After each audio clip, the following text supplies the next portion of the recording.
¿Qué es la libertad? ¿Somos realmente libres? ¿Qué o quién nos dice lo que tenemos que hacer? ¿Qué significa ser una persona virtuosa? En la clase de hoy nos dedicaremos a dilucidar todos estos temas capitales que hacen al núcleo de la reflexión ética. Comencemos por la libertad. Cualquier planteo ético supone en su base un hombre libre que puede tomar decisiones sin impedimentos y elegir entre obrar de un modo o de otro. Si no fuéramos libres a la hora de tomar cada decisión, la responsabilidad no caería sobre nosotros, sino sobre lo que haya determinado que hiciéramos algo. ¿Qué debe entenderse en este contexto por libertad? Veamos un ejemplo para sentar las bases del planteo. Si alguien, cuyo trabajo es atender al público, recibe de su jefe la orden de ir a hacer un trámite en el banco, él no será responsable por dejar, aunque sea momentáneamente, su puesto de trabajo. Como no fue él quien decidió salir a cumplir con los trámites bancarios exigidos por su superior, nadie podrá reclamarle su ausencia temporaria. En todo caso, deberá reclamárselo al jefe, que fue quien tomó la decisión de enviar al empleado a realizar otra tarea, por fuera de su puesto. Pero si este mismo empleado, en pleno horario de trabajo, decide ir a dar una vuelta por los alrededores, su jefe estará en todo su derecho de reclamar su presencia. En este último caso, el empleado ejerció su libertad al elegir dar un paseo y es, en consecuencia, el responsable de sus actos. Si bien hay un significado genérico de la palabra libertad, los filósofos la han definido de diferentes maneras, atendiendo diversas perspectivas. La libertad fue definida como, en primer lugar, la autodeterminación o capacidad de determinar por nosotros mismos lo que haremos, o como una posibilidad de elegir entre diferentes alternativas, esto es, tener libertad para realizar algo. Por ejemplo, si tengo ganas de pintar un cuadro y conseguí pinturas, tengo libertad para representar un paisaje, un hombre o una figura abstracta. Que haga una u otra cosa depende solo de lo que yo disponga. Otra manera de definir la libertad es como la ausencia de interferencia para concretar lo que ya hemos decidido, esto es, estar libre de algo. Si no hay ninguna cadena que me impida el movimiento, seré libre de impedimentos para caminar, por ejemplo. Agustín de Hipona concebía la libertad real y completa como aquella con la que elegimos lo que Dios quiere que elijamos. En su planteo, diferenció entre, por una parte, la libertad de espontaneidad. No es específicamente humana, sino que también les corresponde a todos los animales y seres de la naturaleza. Agustín llama de este modo a la ausencia de una coacción externa de cualquier índole y no implica ningún proceso deliberativo. Es la del animal que actúa según su instinto o la de una manzana madura que cae a tierra. Suele decirse que es la libertad de necesidad, la necesidad implicada obviamente en un orden o un movimiento naturales que se cumplen inexorablemente. También habla Agustín del libre albedrío.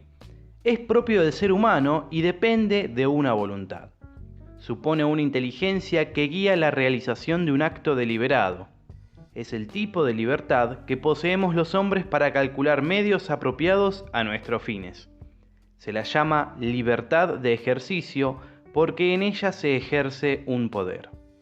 Y por último, también nos habla de la libertad de liberación. Para el teólogo, es la verdadera libertad.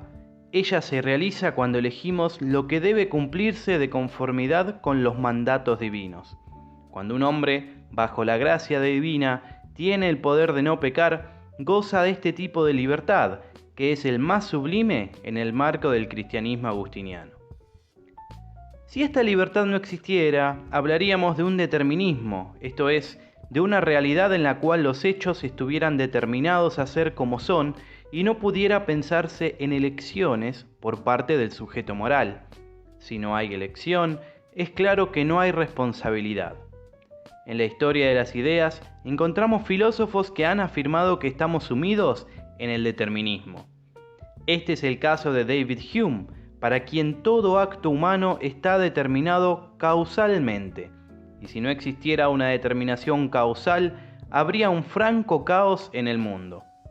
Otros filósofos han argumentado que somos pura libertad y que estamos condenados a elegir, tal como afirmó Jean-Paul Sartre, representante del existencialismo ateo de mediados del siglo XX. En el primer caso, se da por supuesto que la necesidad se impone a la acción y que los factores psicológicos que nos llevan a tomar una decisión no dejan margen para evaluar alternativas. En verdad, cuando creemos que estamos eligiendo, hay algo más primario en nosotros, más básico e inconsciente, que ya tomó la decisión que se impondrá en nuestro obrar.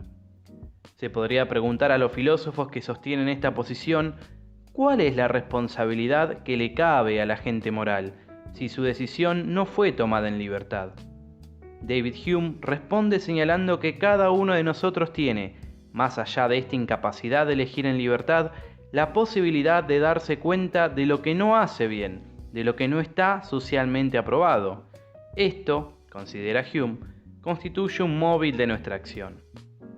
Así, a través de la habitualidad en un tipo de acción que nos lleva a la aprobación social, la acción puede ser modificada y encauzada según lo que se espera de nosotros. Para Hume, no es la razón la encargada de modificar nuestra acción, ya que ella es una facultad que sirve para abstraer y para calcular.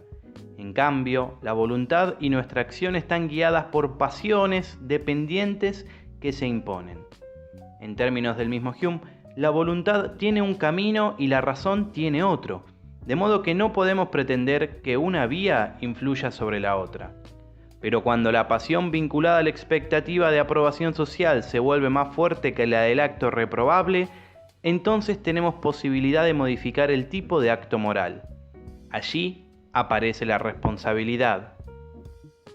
Posiciones existencialistas como la de Sartre, por otro lado, afirman la absoluta falta de determinación exterior respecto de nuestras acciones y asumen solo un leve condicionamiento posible de la realidad concreta respecto de nuestras decisiones.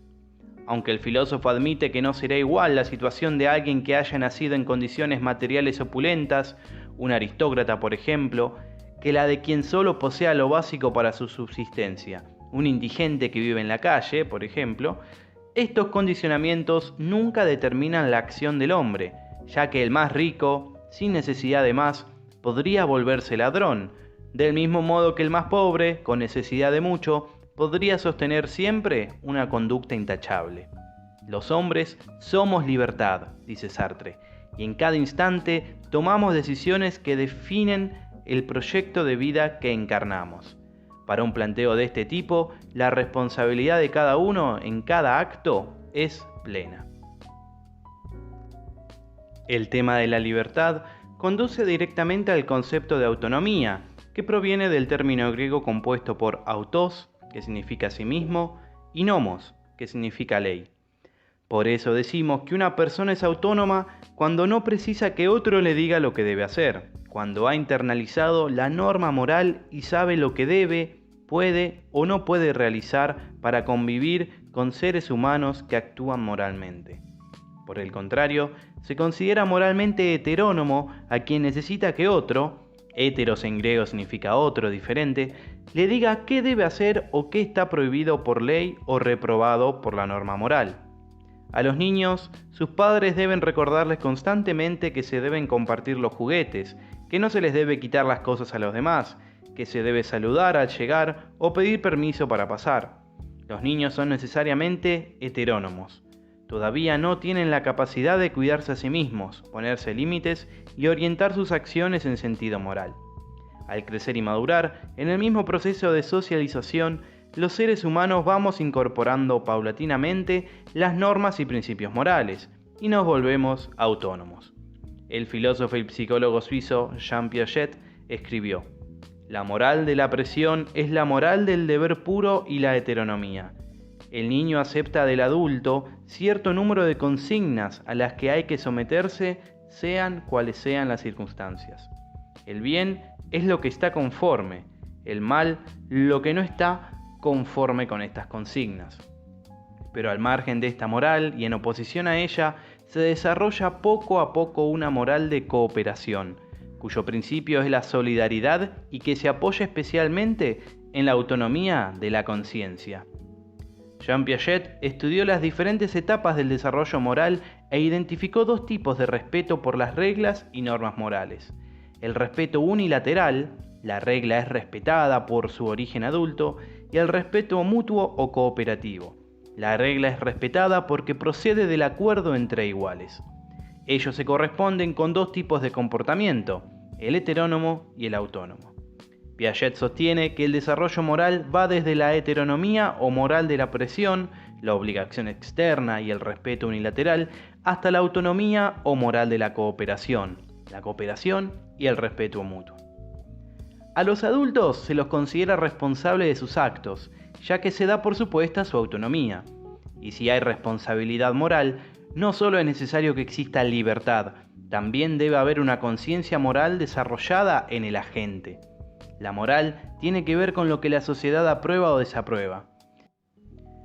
Imaginemos el siguiente ejemplo, en el que un alumno nos confiesa que les dijo a sus padres que iba a la escuela, pero al final fue a encontrarse con sus amigos en la plaza, sin que sus padres se enteraran de su mentira. Pero este alumno igualmente se siente mal. ¿Cuál sería la razón para ello? Seguramente porque en la conciencia de cada uno existe una norma que sostiene que no se debe mentir, pero sin embargo este alumno actuó de esta manera, desoyéndola. Y puesto que la norma está internalizada, quien actúa en contra de ella es culpable, o mejor, responsable por haberla violado. Y esto, por más que nunca nadie se entere de lo que hizo en realidad. Los ojos de los demás no modifican nuestro nivel de responsabilidad en el cumplimiento o incumplimiento de las normas. Ahora bien, todas las normas relativas a la acción humana reivindican determinados valores que son los que privilegia ese grupo social. Esos valores se identifican con lo bueno, y quien es bueno, en un sentido moral, se dice que actúa con virtud, o que es virtuoso. Por ejemplo, en estas afirmaciones como Marta Argerich es una buena pianista, el gato Dumas era un cocinero virtuoso, o René Favaloro fue un excelente cardiólogo, los calificativos buena, virtuoso y excelente significan en parte lo mismo y en parte algo diferente de lo que entendemos cuando afirmamos que él ha sido un buen hombre, que esa persona es una persona virtuosa o que aquella otra es un sujeto excelente. En estos últimos ejemplos, los adjetivos bueno, virtuoso y excelente apuntan a algo propio de las acciones de esos seres humanos, pero no relativo a su actividad profesional, sino a su obrar en tanto sujetos morales. En estos casos, las nociones de bien y de virtud llevan implícito un sentido moral. En general, en cada cosa que hacemos todos anhelamos lo que consideramos bueno. De esto no hay dudas. Aunque alguien afirme me gusta que me peguen o disfruto sufrir, es evidente que quien así habla está considerando como un bien lo que normalmente los demás consideran malo. El bien, lo bueno, es un valor positivo que todos buscamos. Más precisamente, en un sentido moral, el bien es lo que nos guía, lo que debemos hacer. Asimismo, determina de qué modo llegamos a ser virtuosos. Pero, así como estos términos, bien, bueno, virtud, excelencia, se suelen usar fuera del ámbito de la moral, por ejemplo, para referir a la especialidad profesional, así también el bien y la virtud que se predican de alguien en el ámbito técnico o profesional no garantizan el bien y la virtud moral de ese individuo. La historia está llena de casos de eminentes médicos que cometieron grandes estafas, deportistas virtuosos en su disciplina pero corruptos, etc. Sabemos establecer lo que se considera moralmente bueno y malo en nuestras sociedades, y en general hay un acuerdo sobre quiénes son considerados virtuosos. La Madre Teresa de Calcuta, que entregó su vida al cuidado de los enfermos, Mahatma Gandhi, que no se dejó corromper por el poder colonial para liberar a su pueblo, y Martin Luther King, que luchó por acabar con la discriminación de los negros en los Estados Unidos, son algunos ejemplos mundialmente conocidos de seres humanos virtuosos. Pero, ¿es suficiente ayudar a alguien una vez para ser una persona virtuosa?